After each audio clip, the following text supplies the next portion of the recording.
सिंह पछाड़। रंगपुर के घने जंगल में बहुत से जानवर हंसी खुशी रहते थे।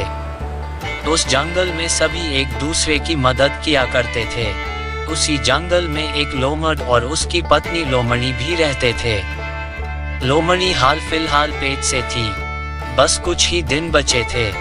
जब उनके बच्चे बाहरी दुनिया में आने वाले थे, तभी अचानक से उनके जंगल में आग लग जाती है।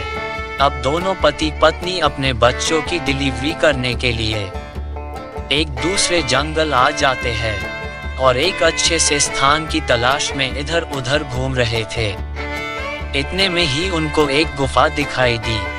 दोनों उस गुफा को देखकर समझ तो गए थे कि यह जरूर जंगल राज सिंह की गुफा है, जो फिलहाल अपने शिकार की तलाश में निकला था। दोनों को अपने बच्चों की डिलीवरी के लिए जगह तो मिल गई थी, लेकिन साथ ही ये डर भी सता रहा था कि अगर शेर आ गया तो क्या होगा। लेकिन दोनों अब क्या कर सकते थे, क्योंकि लोमड़ी अब काफी थक चुकी थी। तभी इस समस्या से छुटकारा पाने के लिए लोमड़ को एक मंत्र याद आया। उसने अपनी पत्नी लोमड़ी के कान में मंत्र बताया और कहा, जैसे ही सिंह आता है मैं तुम्हें इशारा कर दूंगा, फिर तुम मंत्र बोलना शुरू कर देना। लोमड़ी डर के बोली, अगर कुछ गलती हो गई हमारी इस योजना में, तो हम दोनों के साथ हमारे बच्चे भी मारे जाएंगे। तभी लोमड़ ने बोला, तुम चिंता मत करो, कुछ नहीं होगा। असल में यह मंत्र उनका एक योजना थी, जिसमें इन्होंने अपने नाम बदलने थे और शेर को भयभीत करने की योजना बनाई थी। लोमड़ी जो यह मंत्र समझ चुकी थी, बोली, ठीक है जी, आप जैसा कहो। अब लोमड़ अपनी योजना के अनुसार गुफा की छत पर जाकर बैठ गया, ताकि वहां से शेर के आने का संकेत मिल जाए। थोड़ी देर बाद लोमड़ी ने धीरे धीरे 3 बच्चों को जन्म दे दिया। लोमड़ के कानों में जैसे ही बच्चों के रोने की आवाज गई, तो वह बड़ा प्रसन्न हुआ। अब दोनों माँ बाप जो बन गए थे। लेकिन इसी बीच लोमड़ ने जंगल राजा शेर को अपनी गुफा की ओर आते देखा। अब लोमड़ ने तुरंत अपनी पत्नी को शेर के आने की खबर दी और मंत्र शुरू करने के लिए कहा। लोमड़ी ने यह बात सुनते ही अपने बच्चों को रुलाना शुरू कर दिया। शेर जो अपनी गुफा के बहुत करीब पहुंच गया था, गुफा से आती हुई बच्चों की आवाज सुनते ही शेर झाड़ियों में छुप गया और देखने की कोशिश करने लगा कि आज मेरी गुफा में कौन शरणार्थी घुस आए हैं। वहीं दूसरी ओर लोमड़ का प्लान शुरू हो चुका था।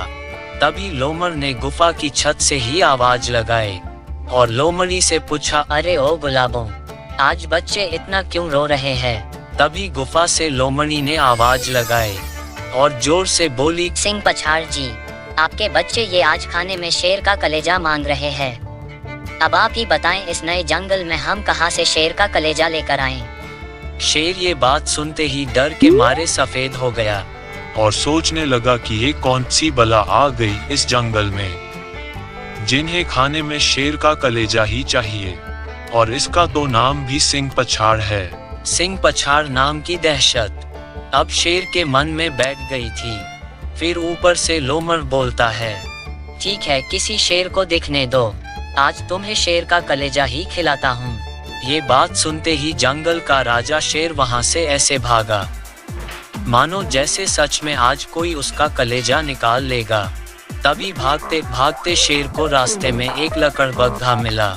चूंकि लकड़बग्घा शेर का बहुत बड़ा चापलूस था, लकड़बग्घे ने कहा, अरे जंगल राज, आप इतने भयभीत होकर कहाँ भागे जा रहे हो? तभी शेर ने कहा, काहे का जंगल राज, आज तो बाल बचा हूँ, नहीं तो मेरा कलेजा खा जाते वो लोग। न जाने जंगल में कौन सी बला घुस आई है भाई। तभी लकड़बग्घे ने पूछा, क्या हुआ जंगल राज, मुझे ठीक ठीक बताओ। अब शेर ने उसे सारी आपबीती सुनाई। ये सुनते ही लकड़बग्घा जोर जोर से हंसने लगा। उसकी हंसी सुनकर शेर को गुस्सा आ गया और शेर ने गुस्से में कहा, मेरी जान पर बन आई और तू हंस रहा है।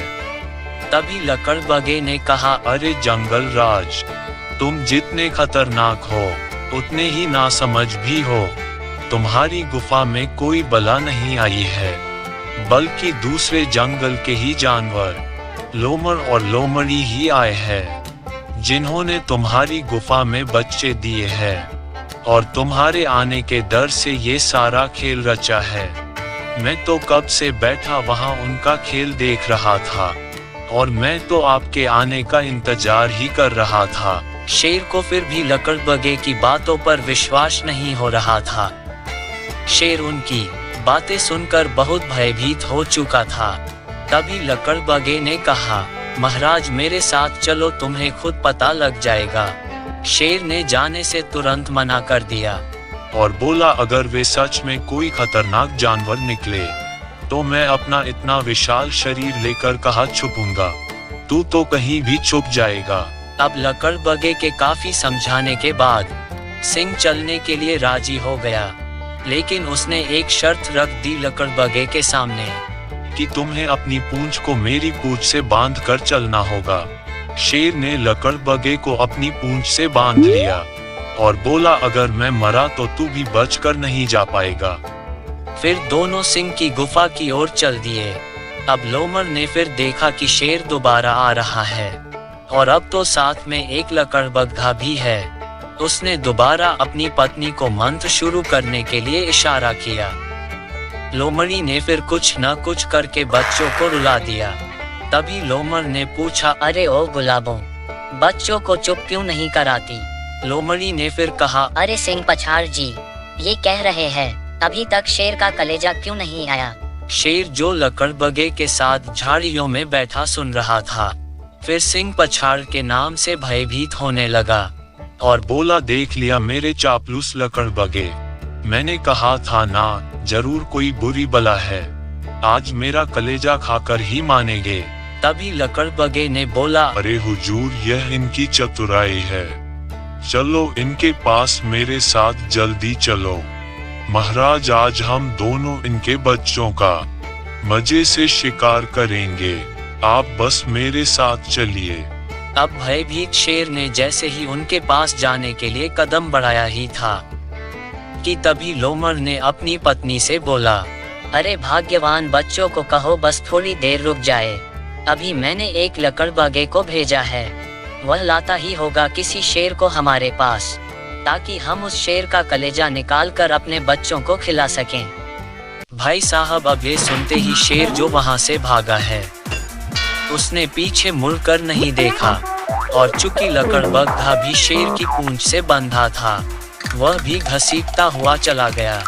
जब शेर ने रुककर उस चापलूस लकड़बगे पर अपना गुस्सा उतारना चाहा, तो देखा वह लकड़बग्घा घसीटने के कारण पहले ही मर गया था। शेर और लकड़बगे के जाने के बाद लोमड़ और लोमड़ी ने राहत की सांस ली।